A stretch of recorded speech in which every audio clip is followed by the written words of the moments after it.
Jangan lupa ya untuk subscribe pada channel ini. Teman-teman klik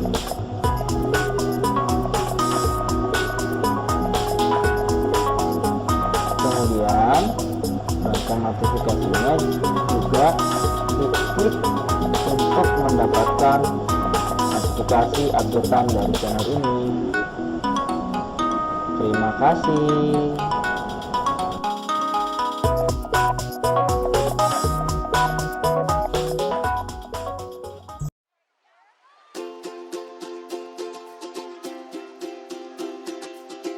Assalamualaikum warahmatullahi wabarakatuh. Apa kabarnya semuanya? Semoga senantiasa diberikan kesehatan dan keberkahan dalam segala aktivitasnya. Pada video ini saya akan membahas mengenai materi perkembangan peserta didik. Saya akan membahas mengenai modul 2 dari pembelajaran ini. Selamat menyimak dan belajar.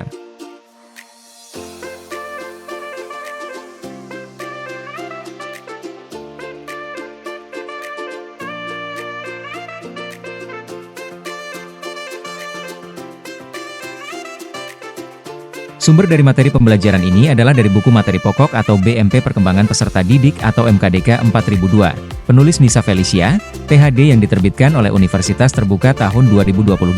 Selamat menyimak dan semoga bermanfaat.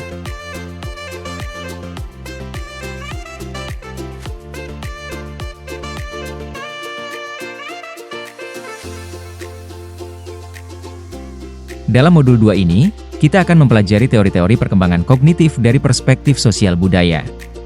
Selain itu, kita juga akan mengeksplorasi teori perkembangan kognitif dari sudut pandang proses informasi.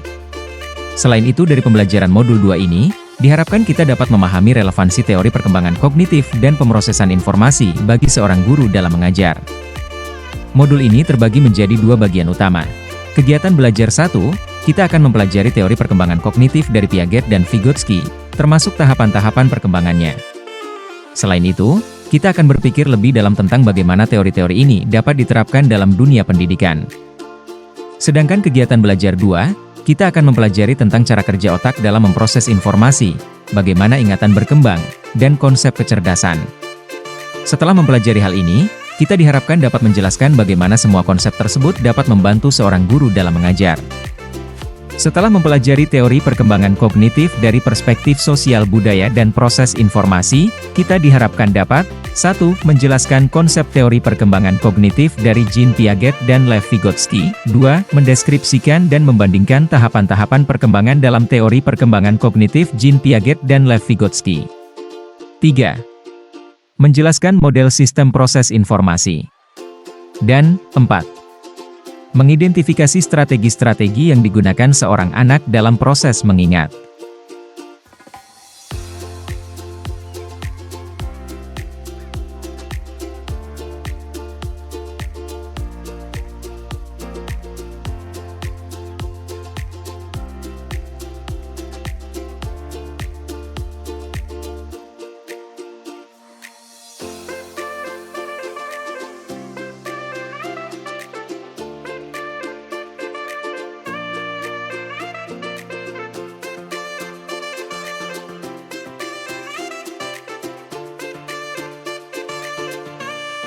Kegiatan belajar 1, teori-teori perkembangan kognitif dari perspektif sosial budaya.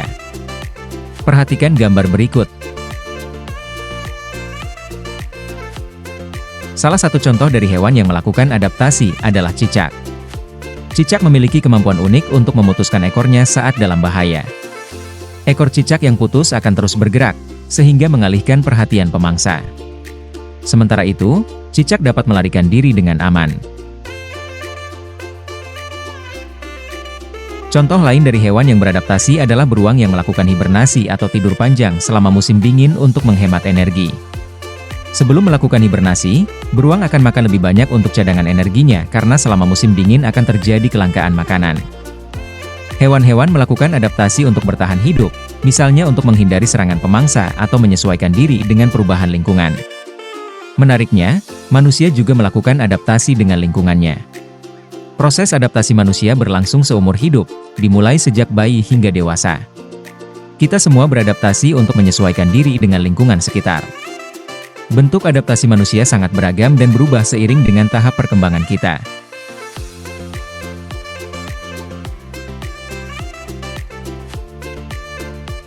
Kita akan membahas tahap-tahap perkembangan kognitif manusia, serta tentang berbagai teori dan tahap perkembangan yang menjelaskan bagaimana pikiran kita berkembang. Pertama, teori perkembangan kognitif Jean Piaget. Teori perkembangan kognitif pertama yang akan kita bahas adalah teori Jean Piaget, seorang psikolog terkemuka asal Swiss yang terkenal dengan penelitiannya di bidang perkembangan anak. Penelitian Piaget berawal dari pertanyaan mendasar, bagaimana kita memperoleh pengetahuan tentang dunia, dan apakah pengetahuan yang kita miliki dipengaruhi oleh cara kita memandang dunia? Piaget mengidentifikasi beberapa kategori pemikiran dasar yang perlu kita kuasai, yaitu waktu, ruang, kausalitas, dan kuantitas. Bagi orang dewasa, konsep-konsep ini mungkin tampak sederhana. Namun demikian, bagaimana dengan anak-anak? Melalui penelitiannya, Piaget menyimpulkan bahwa pengetahuan bukanlah sesuatu yang statis, melainkan proses yang terus berkembang seiring dengan interaksi kita dengan dunia. Melalui penelitiannya, Piaget menyimpulkan bahwa pengetahuan bukanlah sesuatu yang statis, melainkan proses yang terus berkembang seiring dengan interaksi kita dengan dunia. Pengetahuan dapat didefinisikan sebagai interaksi antara individu atau manusia dengan objek yang dikenalnya. Ini merupakan salah satu karakteristik utama dari teori Piaget yang dikenal sebagai epistemologi genetik. Epistemologi adalah cabang filsafat yang mempelajari asal-usul, sifat, dan batas pengetahuan. Istilah genetik di sini merujuk pada proses perkembangan atau pertumbuhan pengetahuan. Proses memperoleh pengetahuan dilakukan secara mandiri oleh anak saat mereka membangun atau mengkonstruksi pengetahuan tersebut. Mereka memahami sesuatu dengan cara mengalaminya secara langsung, baik secara fisik maupun mental. Manusia memiliki peran aktif dalam memilih dan menginterpretasi informasi yang diperoleh dari lingkungan sekitar. Oleh karena itu, pengetahuan tidak serta-merta diserap secara pasif. Pengetahuan anak berkembang seiring dengan perkembangan kognitif mereka. Keseimbangan, atau equilibrium, adalah kondisi di mana pemahaman anak sejalan dengan pengalamannya di lingkungan sekitar. Di mana keseimbangan adalah kondisi ideal yang selalu dicari oleh anak dalam proses perkembangan kognitifnya. Melalui mekanisme asimilasi dan akomodasi, anak secara aktif membangun pemahaman tentang dunia dan beradaptasi dengan lingkungannya.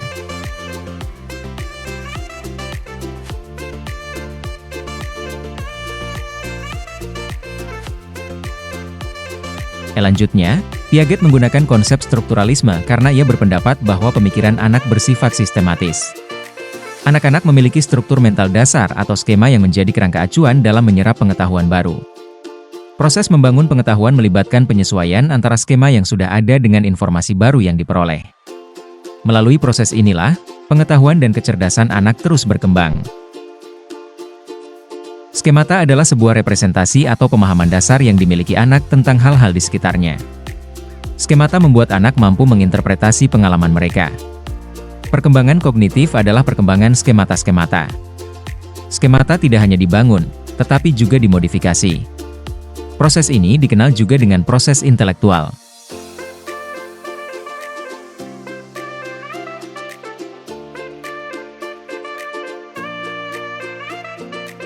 Dengan tujuan beradaptasi dengan lingkungan, anak-anak menggunakan skema yang sudah dimiliki untuk menyerap informasi baru dan mengorganisasikannya menjadi struktur kognitif yang lebih kompleks. Hal ini bertujuan untuk mencapai adaptasi dengan lingkungan yang terus berkembang.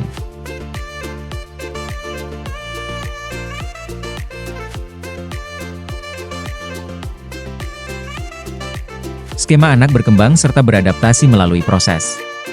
1. Asimilasi, di mana anak akan memasukkan informasi baru ke dalam skema yang sudah ada. Misalnya, ketika anak melihat kucing untuk pertama kali, ia akan mencoba memasukkan informasi tentang kucing ke dalam skema hewan.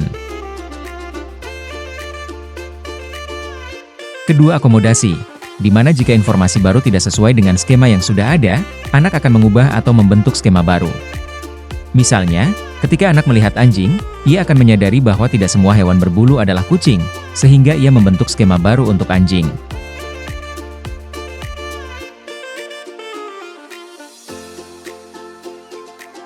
Pendekatan tahap perkembangan kognitif Piaget.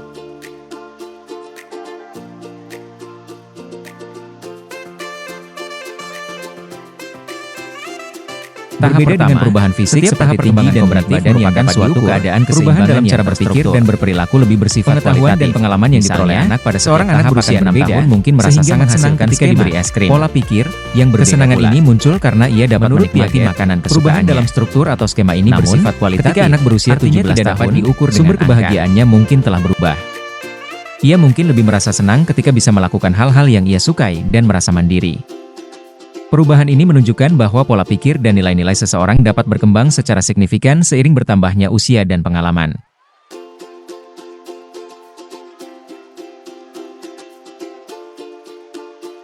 Tahap kedua. Tahap-tahap perkembangan kognitif menurut Piaget bersifat berkelanjutan, di mana setiap tahap terhubung dengan tahap sebelumnya. Skema yang telah dimiliki anak pada tahap awal akan tetap ada dan menjadi dasar untuk membangun skema baru pada tahap selanjutnya. Skema-skema ini dapat dimodifikasi melalui proses asimilasi dan akomodasi. Dengan kata lain, setiap tahap perkembangan merupakan fondasi bagi tahap berikutnya.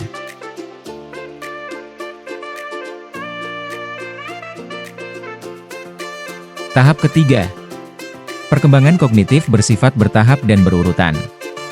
Setiap tahap merupakan fondasi bagi tahap berikutnya, sehingga tidak ada tahap yang dapat dilewati. Urutan perkembangan ini bersifat universal, artinya semua anak akan melalui tahap-tahap yang sama.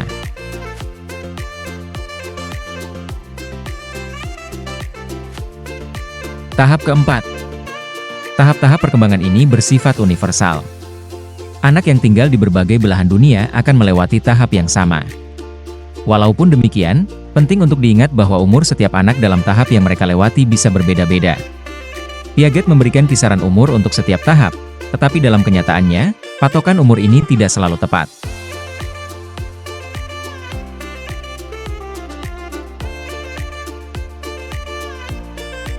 Dan tahap kelima. Setiap tahap perkembangan kognitif memiliki karakteristik unik dan melibatkan proses pembelajaran yang terus-menerus. Anak akan mengalami berbagai percobaan dan kesalahan, trial and error, dalam setiap tahap. Sebelum memasuki tahap selanjutnya, anak perlu mempersiapkan diri dengan mengembangkan keterampilan dan pengetahuan yang diperlukan. Ketika keterampilan dan pengetahuan anak belum sepenuhnya matang, ini menjadi tanda bahwa anak sedang dalam proses transisi ke tahap perkembangan berikutnya. Perubahan ini tidak terjadi secara instan, melainkan membutuhkan waktu dan proses. Pada setiap tahap, anak akan mencapai keseimbangan kognitif, equilibrium, ketika mereka berhasil mengintegrasikan pengalaman baru dengan pengetahuan yang sudah dimiliki.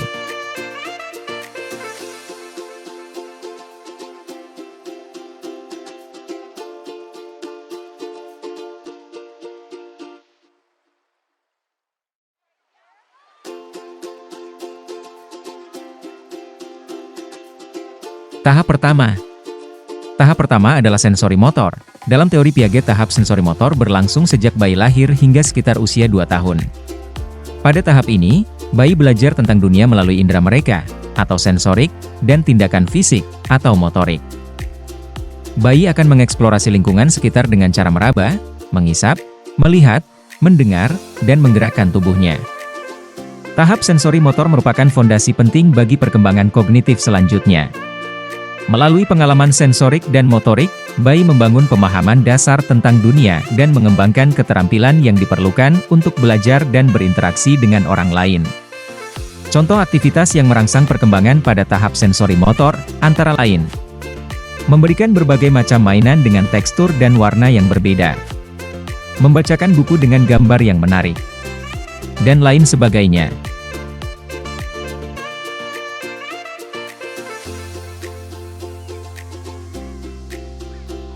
Tahap kedua adalah tahap preoperasional.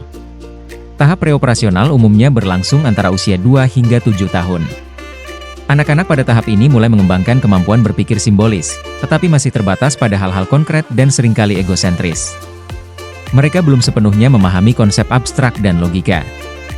Contoh perilaku anak pada tahap preoperasional, antara lain berpura-pura menjadi dokter, guru, atau superhero. Menggambar-gambar yang mewakili ide atau perasaan mereka, dan lain-lain. Memahami karakteristik tahap preoperasional sangat penting bagi orang tua dan pendidik. Dengan memahami cara berpikir anak pada tahap ini, kita dapat memberikan stimulasi yang tepat untuk membantu perkembangan kognitif anak. Misalnya, dengan memberikan kesempatan kepada anak untuk bermain peran, kita dapat membantu mengembangkan kemampuan berpikir simbolik anak.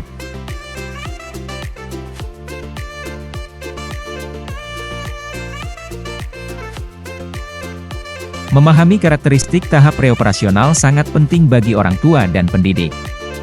Dengan memahami cara berpikir anak pada tahap ini, kita dapat memberikan stimulasi yang tepat untuk membantu perkembangan kognitif anak. Misalnya, dengan memberikan kesempatan kepada anak untuk bermain peran, kita dapat membantu mengembangkan kemampuan berpikir simbolik anak. Memahami karakteristik tahap operasional konkret sangat penting dalam proses pembelajaran anak. Guru dapat menyajikan materi pembelajaran dengan menggunakan benda-benda konkret dan kegiatan yang melibatkan manipulasi langsung objek. Hal ini akan membantu anak lebih mudah memahami konsep-konsep yang abstrak.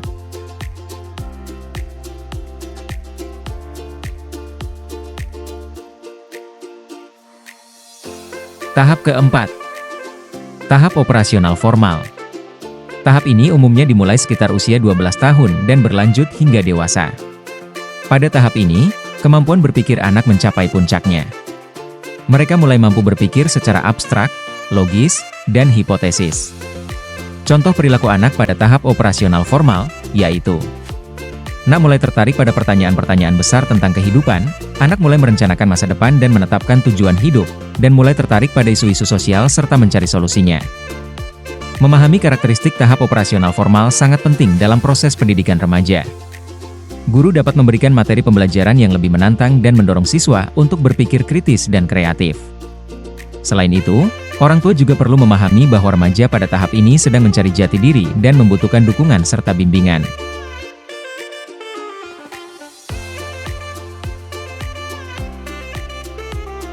Teori perkembangan kognitif Lev Vygotsky.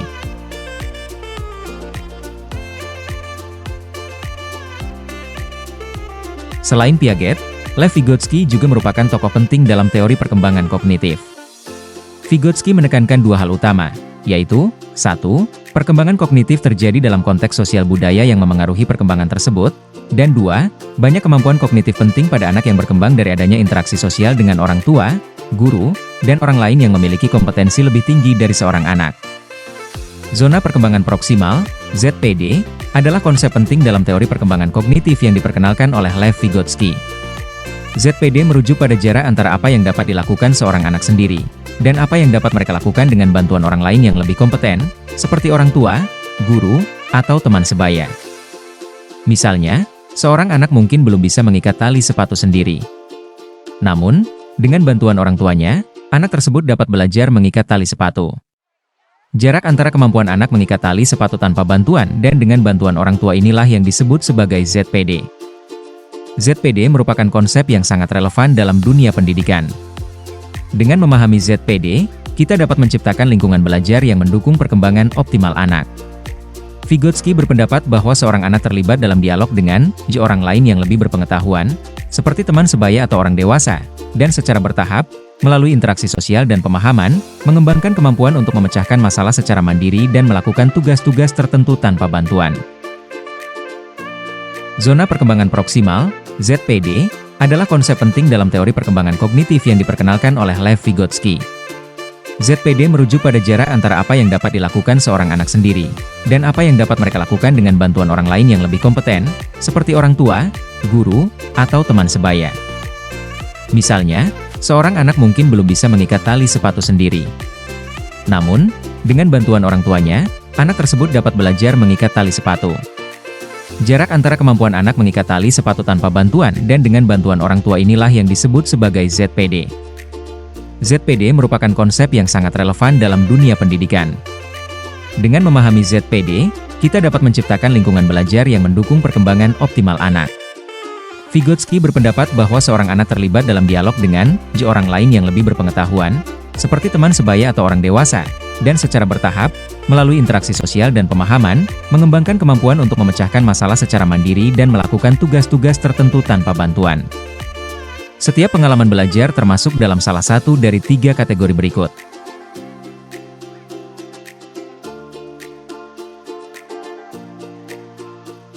Zona nyaman.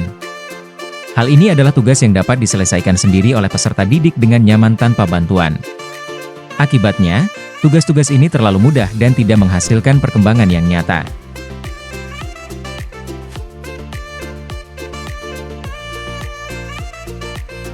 ZPD.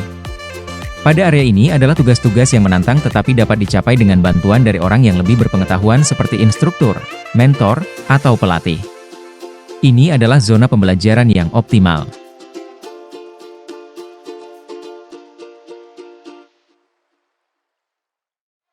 Zona frustasi. Seperti namanya, tugas-tugas ini terlalu sulit untuk diselesaikan, bahkan jika Anda memiliki dukungan. Kesulitannya kemungkinan besar akan membuat peserta didik menjadi enggan mengerjakannya. Tugas yang berada dalam zona perkembangan proksimal, yakni zona di mana peserta didik dapat menyelesaikan tugas dengan bantuan, sangat penting untuk mendorong mereka keluar dari zona nyaman, mengembangkan strategi baru, dan mencapai potensi maksimal mereka. Scaffolding adalah istilah yang diperkenalkan oleh Lev Vygotsky untuk menggambarkan proses memberikan bantuan kepada peserta didik dalam menyelesaikan tugas yang berada di luar kemampuan mereka saat ini, tetapi masih dalam jangkauan potensi mereka. Bantuan ini diberikan secara bertahap dan disesuaikan dengan kebutuhan peserta didik, sehingga mereka dapat secara mandiri menyelesaikan tugas tersebut di masa depan. Scaffolding paling efektif jika diterapkan pada tugas-tugas yang berada dalam ZPD peserta didik, yaitu jarak antara apa yang dapat dilakukan anak sendiri dan apa yang dapat mereka lakukan dengan bantuan. Scaffolding membuat peserta didik merasa lebih percaya diri dan termotivasi untuk belajar.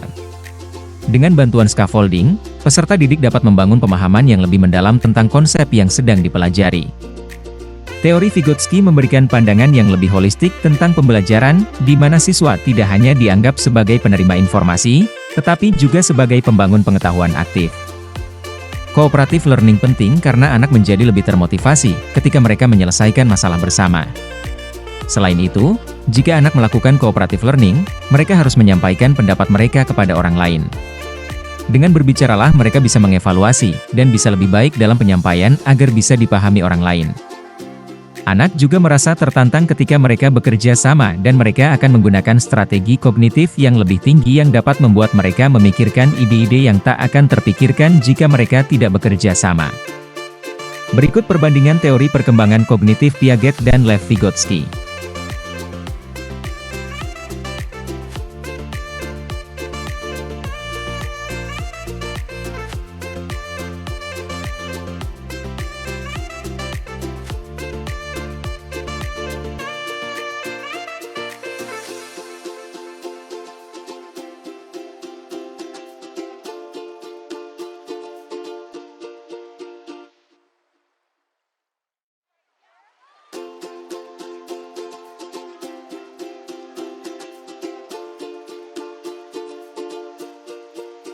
Kegiatan belajar 2. Pada KB2 ini kita akan membahas perkembangan kognitif dari perspektif proses informasi.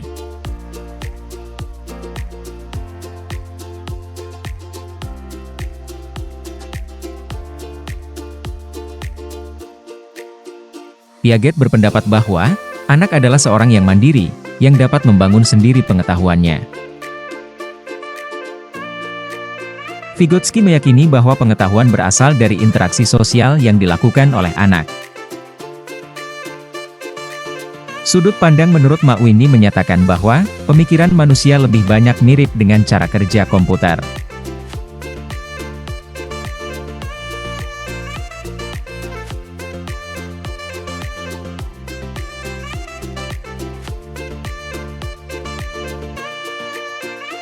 Richard Atkinson dan Richard Schifrin mencetuskan model sistem informasi untuk mendeskripsikan bagaimana seseorang menerima dan mengolah informasi. Terdapat 3 komponen dalam model ini. Sensory State Register, informasi yang kita terima dari lingkungan sekitar melalui indera, seperti penglihatan, pendengaran, penciuman, dan lain-lain, pertama kali disimpan dalam penyimpanan sensorik. Informasi ini hanya bertahan dalam waktu yang sangat singkat. Jika kita tidak memberikan perhatian pada informasi tersebut, maka informasi itu akan hilang begitu saja. Namun, jika kita tertarik atau ingin mengingat informasi tersebut, maka informasi akan diteruskan ke tahap berikutnya.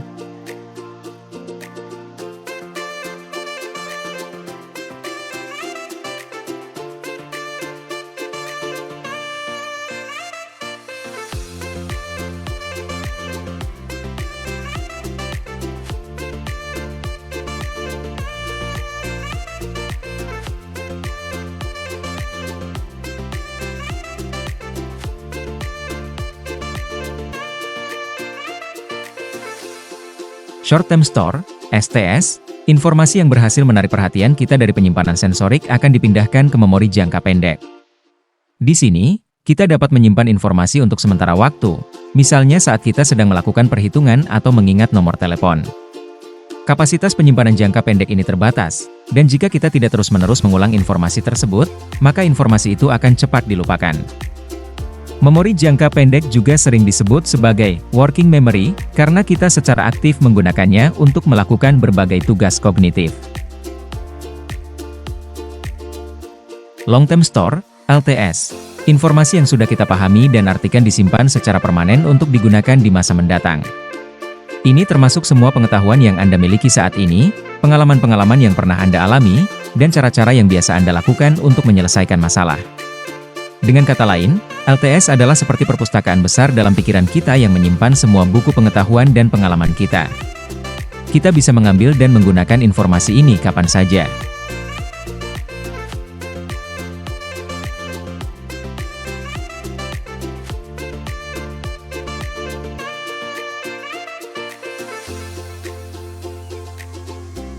Klasifikasi perkembangan memori. Studi kognitif memiliki keterkaitan yang erat dengan perkembangan memori. Proses kognitif seperti belajar, berpikir, dan mengingat sangat dipengaruhi oleh kemampuan memori. Memori, sebagai salah satu fungsi kognitif utama, adalah proses psikologis yang memungkinkan individu untuk menyimpan, mengkode, dan mengingat kembali informasi. Dalam kajian ini, kita akan melakukan klasifikasi terhadap jenis-jenis memori, yaitu Event Memory. Event Memory adalah jenis memori jangka panjang yang memungkinkan kita mengingat kembali pengalaman-pengalaman pribadi secara detail. Contohnya, kita dapat mengingat apa yang kita rasakan, lihat, dan dengar saat peristiwa tersebut terjadi. Memori ini sangat personal dan unik bagi setiap individu, karena setiap orang memiliki pengalaman hidup yang berbeda-beda. Strategic Memory. Strategic Memory adalah upaya sadar kita untuk mengingat informasi tertentu. Misalnya, saat kita mencoba mengingat nomor telepon baru, arah jalan ke tempat yang belum pernah kita kunjungi, atau pelajaran yang akan diujikan besok.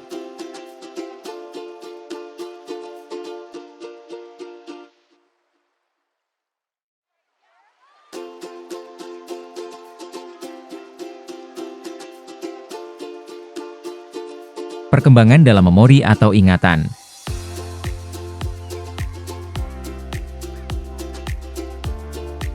Perkembangan event dan autobiographical memory. Memori personal dari pengalaman secara umum, tetapi tidak dapat mengingat kembali.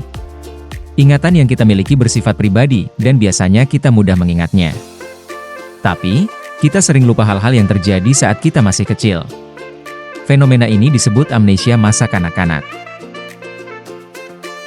Perkembangan scripted memory, memori yang dapat mengorganisasikan kegiatan rutin dalam sebuah skenario tentang situasi atau tempat familiar yang dikenal. Anak-anak memiliki kemampuan untuk menyusun ingatan mereka dalam bentuk cerita. Mereka dapat mengingat secara detail apa yang terjadi, di mana kejadian itu berlangsung, dan siapa saja yang terlibat, terutama jika peristiwa tersebut terjadi di lingkungan yang sudah mereka kenal dengan baik, seperti sekolah atau rumah teman. Perkembangan konstruksi sosial dari memori autobiografi. Memori yang bermula dari anak yang menceritakan pengalaman yang dibentuk dengan pertanyaan kontekstual. Memori autobiografi anak-anak terbentuk melalui interaksi sosial, terutama dengan orang tua. Dengan mengajukan pertanyaan-pertanyaan yang spesifik, orang tua membantu anak-anak menyusun dan mengingat kembali pengalaman mereka secara lebih detail.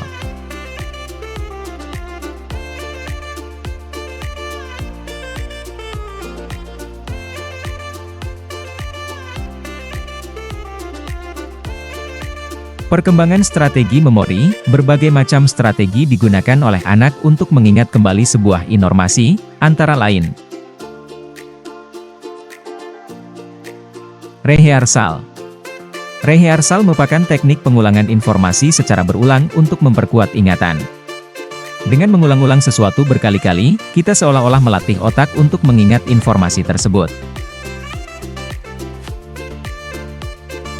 Organisasi. Organisasi informasi merupakan salah satu teknik untuk meningkatkan daya ingat. Dengan mengelompokkan informasi ke dalam kategori yang relevan, maka informasi tersebut akan lebih mudah diakses kembali. Untuk memudahkan mengingat sesuatu, kita bisa mengelompoknya. Misalnya, kalau disuruh mengingat banyak nama hewan dan kendaraan, coba kelompokkan dulu hewan-hewannya dan kendaraan-kendaraannya.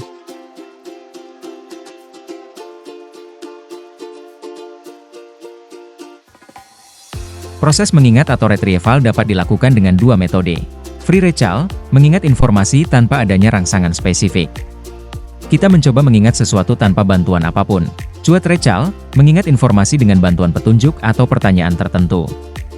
Kita mengingat sesuatu karena ada petunjuk atau pertanyaan yang membantu. Misalnya dengan melihat daftar isi buku.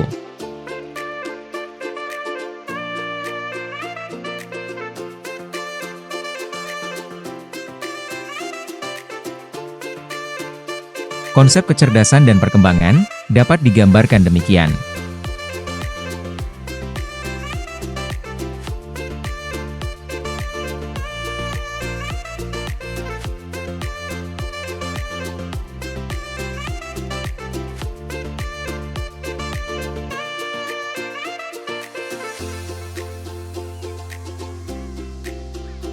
Pendekatan psikometris tentang inteligensi.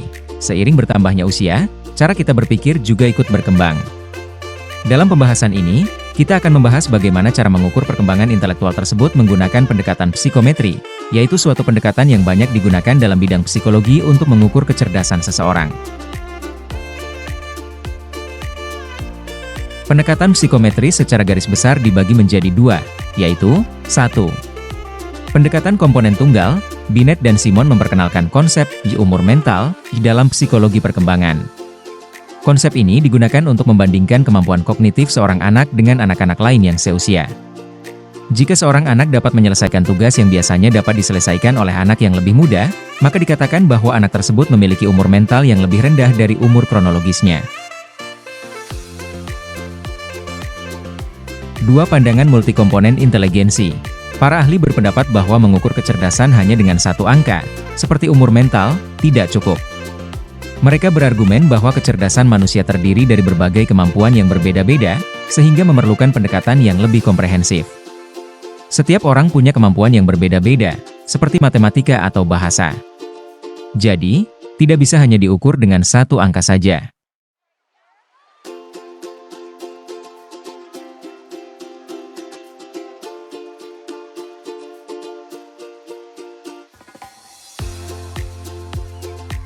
Kita dapat mengetahui inteligensi seseorang. Robert Sternberg mencetuskan triarkis teori inteligensi yang menekankan pada 3 aspek dalam perilaku inteligensi, yaitu komponen kontekstual. Sternberg berpendapat bahwa kecerdasan tidak hanya tentang seberapa baik kita mengerjakan soal tes, tetapi juga tentang bagaimana kita dapat menerapkan pengetahuan dan keterampilan kita dalam kehidupan nyata. Komponen pengalaman. Pengalaman seseorang dengan suatu jenis tugas sangat mempengaruhi hasil tes. Tes yang dirancang berdasarkan budaya tertentu dapat merugikan kelompok lain yang kurang familiar dengan konteks tersebut, sehingga menimbulkan apa yang disebut sebagai bias budaya. Komponen proses informasi. Menurut Sternberg, pendekatan psikometri memiliki keterbatasan dalam mengukur kecerdasan karena hanya mengukur produk akhir dari proses kognitif. Ia berargumen bahwa proses kognitif seperti analisis masalah, perumusan strategi, dan pemantauan diri juga merupakan komponen penting dari kecerdasan yang tidak dapat diukur hanya dengan melihat jawaban akhir.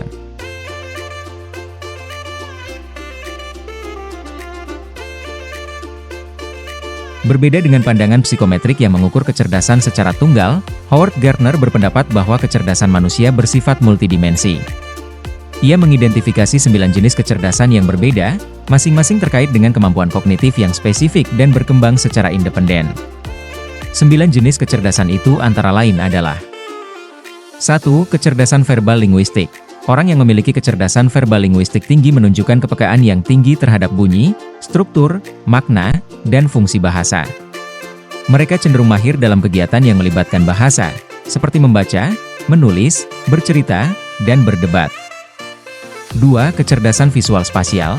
Kecerdasan visual spasial merefleksikan kemampuan individu dalam memahami, menganalisis, dan memanipulasi informasi visual dan spasial. Individu dengan kecerdasan ini memiliki kemampuan yang baik dalam memvisualisasikan objek 3 dimensi, mengidentifikasi pola visual, dan melakukan transformasi mental pada bentuk-bentuk visual. 3. Kecerdasan logika matematika. Kecerdasan logika matematika adalah kemampuan seseorang untuk berpikir secara logis dan menggunakan angka. Orang yang cerdas secara logika matematika biasanya suka memecahkan soal matematika, menganalisis data, dan membuat perhitungan. 5. Kecerdasan musikal. Kecerdasan musikal adalah kemampuan seseorang untuk memahami dan menciptakan musik. Orang yang cerdas secara musikal biasanya memiliki telinga yang peka terhadap nada, irama, dan ritme. 6. Kecerdasan kinestetik. Kecerdasan kinestetik merefleksikan kemampuan individu dalam mengontrol gerakan tubuh dan berinteraksi dengan lingkungan fisik. Individu dengan kecerdasan ini memiliki koordinasi tubuh yang baik dan seringkali unggul dalam aktivitas fisik. 7. Kecerdasan interpersonal. Kecerdasan interpersonal merefleksikan kemampuan individu dalam memahami, menganalisis, dan merespons perasaan, pikiran, dan motivasi orang lain. Individu dengan kecerdasan ini memiliki kemampuan empati yang tinggi dan mampu membangun hubungan sosial yang baik. 7. Kecerdasan intrapersonal. Kecerdasan intrapersonal merefleksikan kemampuan individu dalam mengenali dan memahami aspek-aspek dalam dirinya sendiri. Aspek-aspek tersebut meliputi perasaan, emosi, kekuatan, dan kelemahan. 8. Kecerdasan naturalis. Kecerdasan naturalis merefleksikan kemampuan individu dalam memahami sistem alam dan interaksi antara organisme hidup dengan lingkungannya. Individu dengan kecerdasan ini memiliki kepekaan yang tinggi terhadap alam dan seringkali tertarik pada bidang-bidang seperti biologi, ekologi, atau pertanian. 9. Kecerdasan spiritual atau eksistensial. Kecerdasan spiritual eksistensial merefleksikan kemampuan individu dalam merenungkan pertanyaan-pertanyaan mendasar tentang kehidupan, kematian, dan makna keberadaan. Individu dengan kecerdasan ini memiliki minat yang tinggi terhadap filsafat, agama, dan spiritualitas. Demikian materi perkembangan peserta didik modul ini. Semoga kita semua senantiasa diberikan kesehatan dan keberkahan.